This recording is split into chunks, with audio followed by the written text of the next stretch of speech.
जहां पर गलगोटिया जैसे विश्वविद्यालय बर्दाश्त किए जा सकते हैं, उसी प्रदेश में आजम खान का बनाया हुआ आईआईटी लेवल का एक विश्वविद्यालय जौहर विश्वविद्यालय बर्दाश्त नहीं किया जा सकता।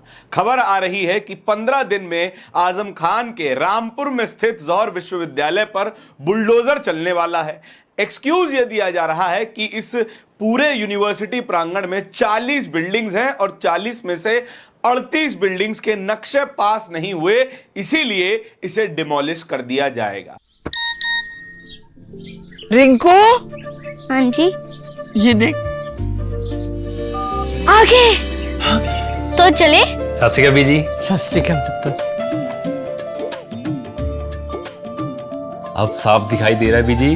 बहुत साफ दिखाई दे रहा है। बीजी इतने टाइम बाद नए चश्मे बनवा ही लिए। किसी अपने ने पैसे भेजे और हर महीने पैसे भेजेंगे। वाह, ਫੋਨਾਂ ਤੇ ਟੂ ਟੂ ਹੋਊਗੀ ਤੁਹਾਡੇ 1 ਤਰੀਕ ਤੋਂ ਬਾਅਦ। ਇਹ ਤੁਹਾਡੇ ਪੈਸੇ ਨੇ, ਇਹਦੇ ਨਾਲ ਕੋਈ ਅਮੀਰ ਨਹੀਂ ਹੋ ਜਾਣਾ ਤੁਸੀਂ। ਮਾਵਾਂ ਭੈਣਾਂ ਨੂੰ ਸਤਿਕਾਰ ਦੇ ਕੇ ਮੈਨੂੰ ਖੁਸ਼ੀ ਮਿਲਦੀ ਹੈ ਇਸ ਗੱਲ ਦੀ। मुख्यमंत्री माँ बेटी सत्कार योजना, आपका अपना भगवंत मान। इस विश्वविद्यालय को आजम खान ने आईआईटी की तर्ज पे बनाया था, एक रेजिडेंशियल यूनिवर्सिटी के तर्ज पे बनाया था। देश में कितनी रेजिडेंशियल यूनिवर्सिटीज हैं, आप अगर गिनने जाएंगे तो आंकड़ा 40 का भी पार नहीं हो पाएगा। लेकिन फिर भी एक ऐसी यूनिवर्सिटी को बर्बाद किया जा रहा है जो यूनिवर्सिटी उत्तर प्रदेश की पहचान हो सकती थी। लेकिन उत्तर प्रदेश को गलगोटिया जैसी यूनिवर्सिटीज ज्यादा पसंद आती हैं।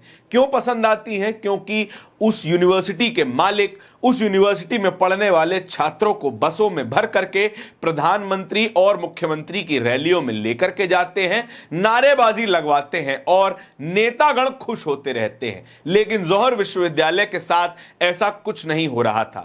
जौहर विश्वविद्यालय में साइंस की, आर्ट्स की, लैंग्वेजेस की पढ़ाई करवाई जाती थी। वैसी ही पढ़ाई सालों पहले, कई 100 सालों पहले नालंदा विश्वविद्यालय में शायद पढ़ाई जाती हो, शायद तक्षशिला विश्वविद्यालय में भी पढ़ाई जाती होगी। शायद बिहार का गौरव भी इन्हीं विश्वविद्यालयों की वजह से बना हुआ था। लेकिन जब से नालंदा बर्बाद हुआ, बिहार के क्या स्थिति हुई ये आप जानते हैं। लेकिन तब भी एक ऐसी ही यूनिवर्सिटी को खत्म करने की कोशिश की जा रही है। गलगोटिया के पसंद आने का एक और कारण हो सकता है। गलगोटिया वो विश्वविद्यालय है जो ग्लोबल एआई समिट में चाइना का खरीदा हुआ रोबोट ले जा करके भारत का दिखा देता है, झूठ बोल देता है, तब भी उसको बर्दाश्त किया जाता है, तब भी उसको एग्जिस्टेंस में रहने दिया जाता है। भारत में एजुकेशन कोई मुनाफे वाला बिजनेस नहीं हो सकता, लेकिन तब भी कई विश्वविद्यालय इस देश में लाखों की फीस वसूल करके खुद को मुनाफा ना कमाने वाला विश्वविद्यालय या फिर कॉलेज दिखाते हैं। क्या उनका एक तरीके से ऑडिट करके उनकी सच्चाई सामने नहीं लाई जा सकती? नहीं।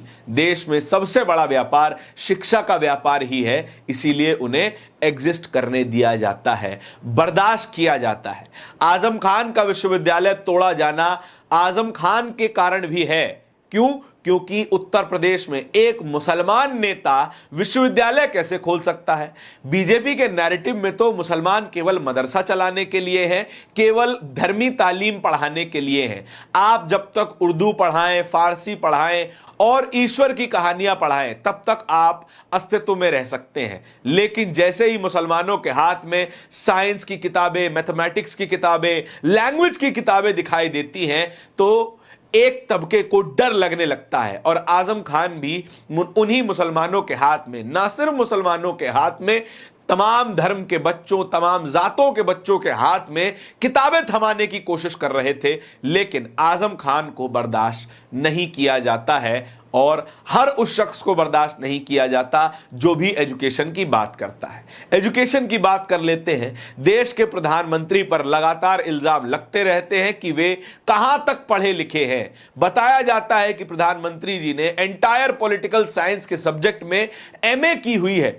मैंने जब दिल्ली विश्वविद्यालय या फिर किसी और विश्वविद्यालय की वेबसाइट पर जाकर के फॉर्म भरने की कोशिश की कि हम भी वही डिग्री कर लेते हैं जो देश के प्रधानमंत्री ने की होगी, लेकिन ऐसा कोई भी कोर्स उपलब्ध नहीं मिला। चलिए प्रधानमंत्री के लिए ही बनवाया गया होगा, सो उन्होंने कर लिया होगा। लेकिन प्रधानमंत्री जी पर अब आक्षेप लग रहे हैं। कहा जा रहा है कि एक ऐसा शख्स जिसकी डिग्री पर संदेह हो, वो व्यक्ति यूनिवर्सिटी ही तो तुड़वाएगा, उसके अलावा क्या कर लेगा। रणविजय सिंह ने खबर साझा की है और इसके साथ एक वीडियो अटैच किया है जब रामपुर का जौहर यूनिवर्सिटी का अनावरण हुआ था और आजम खान ने अपनी ही आवाज में बच्चों से एडमिशन लेने की अपील भी की थी। रणविजय सिंह क्या लिख रहे हैं जरा देखिएगा। आजम खान के जौहर विश्वविद्यालय पर अब चलेगा बुलडोजर। प्रशासन ने कहा है कि रामपुर में बनी इस यूनिवर्सिटी में कुल 40 भवन हैं, जिनमें से 38 का नक्शा पास नहीं है। इसीलिए 38 भवनों पर अगले 15 दिन में बुलडोजर चलने वाला है। बहुत अच्छा कारण है। उत्तर प्रदेश में एक भी बिल्डिंग ऐसी नहीं है जिसका नक्शा पास ना हो और वो अस्तित्व में हो। अभी तक वो सारी बिल्डिंग गिराई जा चुकी हैं, इसीलिए आजम खान की यूनिवर्सिटी का भी नंबर लगाया जा रहा है। तो ये 38 भवन भी गिर जाएंगे तो फिर उत्तर प्रदेश पूरी तरीके से इलीगल बिल्डिंग मुक्त हो जाएगी। प्रशासन का बेहतरीन फैसला है, हम इसका समर्थन भी कर देंगे। लेकिन कुछ लोगों की बुरी आदत है, वो सवाल पूछते हैं। कांग्रेस प्रवक्ता पवन खेड़ा क्या लिख रहे हैं। विश्वगुरु से विश्वविद्यालय बर्दाश्त नहीं होते, यही एंटायर पॉलिटिकल साइंस का निचोड़ है। एक तरफ हम विश्वगुरु कहते हैं, खुद को बनने की कोशिश करते हैं और मुझे उम्मीद है भारत में वो कैपेसिटी है कि वे विश्वगुरु बन भी सकते हैं। लेकिन यूनिवर्सिटी तोड़ करके विद्यालय बंद करवाने से याद आया कि देश में बीते 12 सालों में 93,000 विद्यालय बंद किए गए हैं। कहा गया है कि इनमें बच्चे कम पढ़ते हैं, इसीलिए अन्य विद्यालयों के साथ इनको जोड़ा जा रहा है और मर्जर की प्रक्रिया की जा रही है और 93,000 विद्यालय बंद कर दिए गए हैं। ये प्राथमिक विद्यालय है जहां पे पहली से लेकर 5वीं या 8वीं तक की पढ़ाई होती है। उत्तर प्रदेश में इन विद्यालयों की संख्या सबसे ज्यादा है। करीबन 25 से 30,000 विद्यालय अकेले उत्तर प्रदेश में बंद किए गए हैं।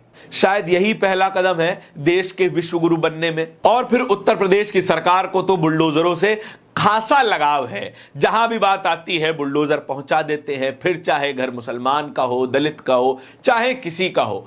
आप अगर उत्तर प्रदेश की सरकार के खिलाफ जाएंगे या फिर सवाल भी पूछेंगे तो आपका घर गिराया जा सकता है, उसकी पूरी संभावना है। When the only tool you have is a bulldozer, then everything looks like a demolition project। कितना बड़ा कटाक्ष है कि भारत की सरकार और उत्तर प्रदेश की सरकार के पास केवल एक ही उपाय बचा है, वो है बुलडोजर। इसीलिए हर जगह बुलडोजर चलाते रहते हैं और सोचते हैं कि कुछ ना कुछ तो हो ही जाएगा। आजम खान को लंबे समय तक जेल में रखा गया, उनकी राजनीति खत्म करने की कोशिश की गई। अब वे राजनीति में उतने एक्टिव नहीं है जितने एक्टिव वो पहले हुआ करते थे, लेकिन उनके बनाए हुए विश्वविद्यालय को तोड़ना शायद थोड़ी ज्यादती नजर आ रही है।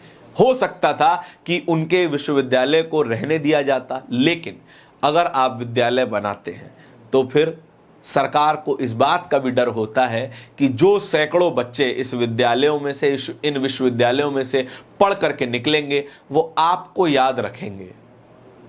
शायद यही गलती है आजम खान की, इसीलिए विश्वविद्यालय तोड़ा जा रहा है। इस पूरी खबर के बारे में आपके क्या विचार है, कमेंट सेक्शन में बताइएगा जरूर। इस तरीके की और भी खबरों को देखते रहने के लिए बोलता हिंदुस्तान को सब्सक्राइब जरूर कीजिएगा। बहुत बहुत शुक्रिया।